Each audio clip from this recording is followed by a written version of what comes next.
You know that person who lights up every time, describing the same huge idea like it just arrived yesterday.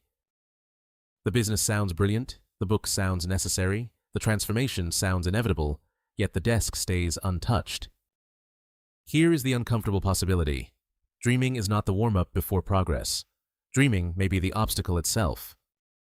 We were told to dream big, visualize success, believe hard enough, and achievement would naturally follow behind. But inside vivid fantasies of future success, there's a quiet psychological trap most advice never mentions.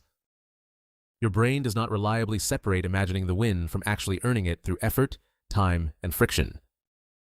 When the fantasy feels detailed enough, dopamine arrives, making the dream feel productive, exciting, and emotionally complete. That is the danger. You receive the feeling of arrival without the long, awkward journey underneath. Pride appears before the work begins, and urgency quietly leaks away because part of you feels finished. So the question becomes uncomfortable. What if talking about the dream is secretly replacing doing the dream? Psychologists call this symbolic self-completion. The mind treats achievement symbols as partial substitutes for achievement itself. Announcing a goal can make your identity feel temporarily complete before reality has offered any evidence. Say, I am writing a book, and admiration may arrive before a single chapter exists. That recognition can satisfy the emotional hunger action was supposed to answer, leaving less pressure to produce. The person is not necessarily lying. They may sincerely feel closer because the story feels so alive. Each retelling refreshes the reward, like pressing play on inspiration, while adding nothing measurable to the project. The loop becomes simple. Imagine, talk, feel inspired, delay, then repeat without output anyone can inspect.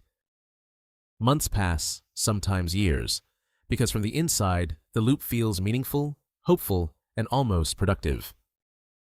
Psychologist Gabriele Oettingen at NYU spent decades studying this strange relationship between positive fantasy and goal pursuit. Her studies asked a sharp question: do positive fantasies energize people or quietly drain the drive to act? In Oettingen's studies, people pictured success vividly, then came out calmer, more confident, and oddly satisfied before doing anything real. Some even showed lower blood pressure afterward, a biological clue that fantasy had relaxed the body instead of preparing action. The disturbing result was simple. People who fantasized most richly were often less likely to take practical steps afterward. The fantasy had already paid out part of the reward the real goal was supposed to deliver through effort. That is not laziness. It is a predictable wiring problem where the brain mistakes emotional simulation for progress. Your reward system evolved to keep you alive, not to help you launch startups or finish difficult screenplays. Give that brain a vivid simulation of victory, and it may quietly check the box as if handled. So inspiration can feel intense, even electric, while your actual behavior stays parked in exactly the same place. The bigger the dream becomes, the stronger the trap, because grand visions produce richer emotional rewards on demand. Nobody gets a dopamine rush imagining garage cleaning, but fame, reinvention, and massive impact can feel intoxicating.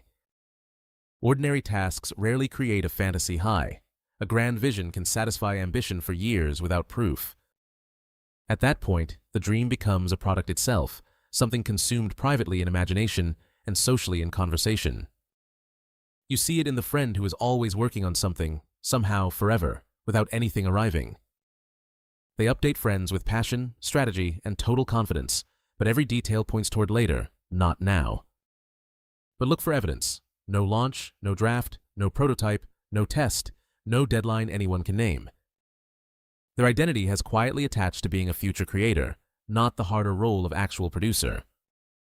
They may be sincere, talented, and intelligent. The trap does not require deception, only a rewarding mental loop. Eventually, dreaming becomes the activity itself, replacing the discomfort of visible, imperfect work that others can judge. Then social media supercharges the pattern, turning ambition into a performance that gets rewarded before results exist. Post the goal, the vision board, the next chapter, the personal brand, the transformation still safely in the future. Online, the reward arrives first.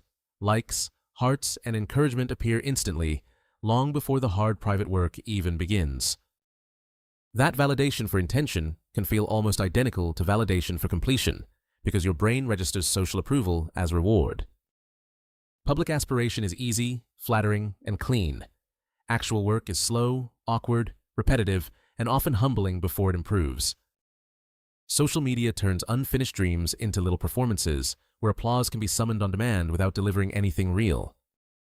This is how years disappear, not through dramatic failure, but through comfortable, socially rewarded non-action that keeps feeling meaningful. Comfort can be more dangerous than rejection, because rejection hurts loudly, while comfort whispers that nothing is urgent yet. Failure at least teaches you something. Endless dreaming preserves the illusion that your potential is still untouched and perfect. The real cost is brutal. You never discover whether the dream could survive contact with reality, customers, readers, or criticism. The answer is not to stop imagining. The answer is to imagine differently, so fantasy stops stealing the fuel. Whittingham calls the method mental contrasting, placing the desired future beside the obstacles until the dopamine fog clears. First, picture the future briefly. Let yourself see the finished book, business, or transformation, but do not live there. Then, immediately picture what blocks it: the unpaid bills, the empty calendar slot, the first ugly draft, the rejection. The useful obstacles are often internal, not just money, time, access, or opportunity. Look directly at the resistance inside. Name the fear of being mediocre, the avoidance of criticism, the resistance to starting small, and the addiction to fantasy. When the dream sits beside the friction, the false feeling of arrival fades, and unfinished work becomes visible again. That tension feels uncomfortable, but it is useful. It points your attention toward the next action instead of applause. Empty positivity says, see it and believe it. Grounded motivation asks what it costs, what blocks it, and what comes next. A dream without friction becomes entertainment. A dream with friction becomes a plan, because reality has finally entered. There's an even simpler version. Shrink the dream until the next step feels almost embarrassingly small and unglamorous. Do not promise to write a book. Write one bad paragraph tonight, where fantasy has no place to hide. Not build a business someday. Talk to one potential customer this week, and let one real conversation challenge the fantasy. Not change my life. Remove one obstacle before bedtime, one tab closed, one bill opened, one message finally sent. Tiny tasks work because they are too plain to romanticize. They offer no applause, only contact with reality. A small, unglamorous action asks the hard question: is there substance under the image, or only a beautiful poster? Repeat the tiny action enough times, and it compounds into evidence, confidence, and momentum your fantasy could never provide. But the ego hates small beginnings. They feel beneath the grand identity the dream already gave you. The aspiring author avoids one bad paragraph because bad sentences threaten the private fantasy of effortless brilliance. The aspiring founder avoids customer calls because real feedback could puncture the heroic story before it becomes a product. Reality feels insulting when your mind has already handed you the status, applause, and certainty of success. Here's the dark twist. The most talented people may be the easiest ones for this trap to capture. Their imagination renders the finished work so clearly that the messy middle starts to feel almost unnecessary. They can hear the applause, see the impact, and feel the identity before a single imperfect draft exists. Imagination is usually a gift, but unguarded, it can become a substitute for execution, not fuel for it. Ambition and creative intelligence do not protect you. They mean you need stricter discipline around fantasy. The clearer the picture becomes, the easier it is to confuse the picture with the actual place. Private fantasies are not harmless if they repeatedly replace the visible, imperfect action that would change something. That is the trade. Fantasy protects your self-image. Action risks showing exactly where your limits are today. Unfinished dreams stay perfect because nothing has tested them. No audience, market, editor, or deadline has touched them. Execution is the moment the perfect dream becomes a flawed object in the world and finally starts living. Imperfection is the price of existence. Anything real must become smaller, rougher, and more useful than imagined. Next time the big plan rises to your mouth, pause. Do not announce it. Let the dream stay unperformed. Sit with the awkward pressure of privacy. Notice how badly part of you wants applause before anything exists. Silence keeps the pressure inside the system. A public announcement often releases it, disguised as confidence and momentum. When the vision has nowhere to perform, tension builds. Eventually, it must leak into avoidance or action. Convert the urge to explain into one movement. Open the file, write the paragraph, make the call today. If the dream is real, privacy will not kill it. The pressure will gather and become behavior. If it was mainly social performance, silence may dissolve it. That disappointment is information, not failure. Either way, you win clarity. The experiment reveals whether desire was beneath the performance or only inside it. Stop measuring the heat of emotion. Measure evidence, pages written, calls made, prototypes built, deadlines actually met.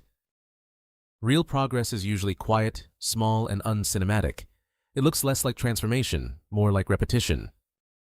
So, picture that person again, the business, the book, the transformation, all glowing perfectly in conversation. Their electricity may be inspiration, yes, but it may also be the reward loop lighting up early. That is the trap, the feeling of arrival without the journey, the pride without the work. The dream is not the enemy. The enemy is mistaking the emotional preview for measurable progress. Visualize briefly, then add obstacles, friction, and one immediate small action that makes the fantasy touch reality. The antidote is not cynicism. It is refusing to let fantasy collect the reward before effort begins. Protect the dream from premature applause. Let it earn evidence in reality before it receives celebration. The final question is simple and uncomfortable. Can you stop dreaming long enough to actually start?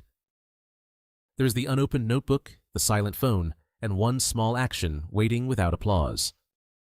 The future changes when the fantasy becomes a task, not a conversation someone keeps having forever.